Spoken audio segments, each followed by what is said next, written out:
L'animal, en fait, en soi, est une personne qui a des problèmes comme les humains, des problématiques de peau, de poils. Et pour leur bien-être, en fait, il est essentiel pour les animaux de se faire toiletter. Sur les chats, par exemple, on les épile. Ce qu'il faut savoir, c'est qu'on enlève le poil mort des chats. Je fais beaucoup de chats de race, donc soit les Maine Coon, par exemple, avec des chats avec beaucoup de poils.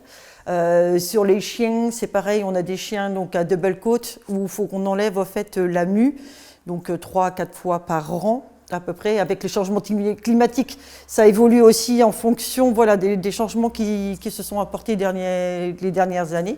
Donc il faut vraiment enlever tout ce poil pour que leur peau en fait, puisse respirer. Donc c'est vraiment très important en fait, pour leur bien-être. Pour qu'ils soient vraiment au mieux sur le toilettage. C'est un véritable soin qu'on apporte aux chiens tout à fait ou aux chats. Maintenant, il y a les NAC aussi qui arrivent en ligne de compte.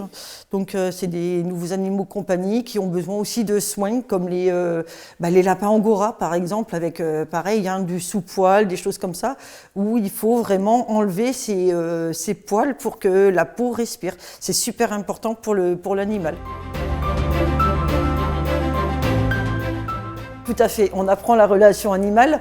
Moi, j'apporte beaucoup d'importance par rapport au bien-être animal.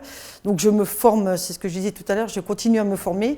Je suis actuellement une formation du TCAP, c'est du toilettage comportemental. Donc pour les animaux, pour nous apprendre une nouvelle technique d'approche avec les animaux, puisque comme vous dites, ça peut être agressif, ça peut avoir des animaux aussi qui sont en stress. On peut avoir des animaux au top et puis qui ne bougent pas, mais c'est pas toujours le cas.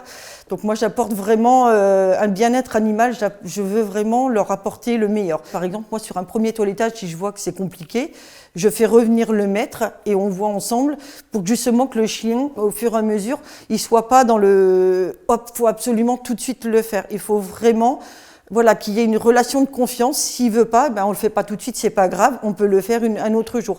Mais apporter le capital confiance, c'est important en fait entre nous. Ça permet de voir aussi, bon, ok, je t'ai compris, tu veux pas aujourd'hui, c'est pas grave, on le fera une autre fois.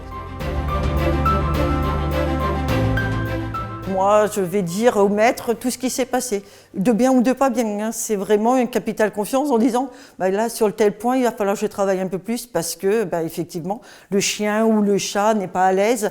Si vraiment il y a besoin, on le fait en plusieurs étapes. Puisque bon, j'ai tout type d'animaux, comme vous disiez tout à l'heure, tout type de chiens ou de chats qui ne sont pas forcément non plus aptes à supporter des longues séances. Donc ça m'arrive de les faire en 2 ou 3 fois sans problème. Capital confiance qui est super important avec les maîtres parce qu'ils me confient leurs animaux ou leur animal, parce que des fois il y en a plusieurs dans la même fratrie. Et c'est un capital confiance entre nous. Et voilà, moi si jamais il y a le moindre souci, je préfère avertir et le dire. Je trouve que c'est la confiance qui permet au fait d'avoir une clientèle qui me suit maintenant depuis 3 ans. J'ai fait une formation du massage canin. Donc ça peut être, j'ai 3 modes de fonctionnement. Donc ça peut être du massage total, que du massage. Au fait, je transforme un petit peu l'endroit en véritable moment de détente pour l'animal. Donc on est vraiment en connexion tous les deux. Ça peut être du massage aussi dans la baignoire, donc du massage toilettage, du coup où je pratique 10-15 minutes de massage sur l'animal et généralement je le fais à la pause du soin, parce que le soin on le pose une dizaine de minutes, donc on pratique les moments de détente pour l'animal. Donc c'est vraiment des formations que je fais, je suis et je continue à me former pour apporter encore plus de bien-être. Tout dépend évidemment de l'animal, de la race et de leurs besoins. On va dire environ en entretien régulier sur des shih tzus, sur des chiens de petite race, ou spécifiquement il y a plus des tontes, des choses comme ça. On va faire plus du 4 à 6 semaines à peu près. Sur des chiens à poil plus long, l'entretien, je préconise plus du 4 semaines, puisque c'est des entretiens vraiment réguliers, avec des problèmes des fois qu'on peut connaître de nœuds, etc. Donc en entretien régulier, ça peut être une fois par mois, si on veut garder vraiment une belle structure de poils. Après, sur des épilations, c'est à peu près 3 à 4 fois par an. Pareil, c'est des choses, puisque en fait, on attend la repousse du poil pour les outer, donc on compte à peu près 3 à 4 fois suivant le chien qu'on peut avoir. Un animal totem préféré? Non, moi je les aime tous. Les gentils comme les plus speed ou les petites terreurs qui font peur à tout le monde.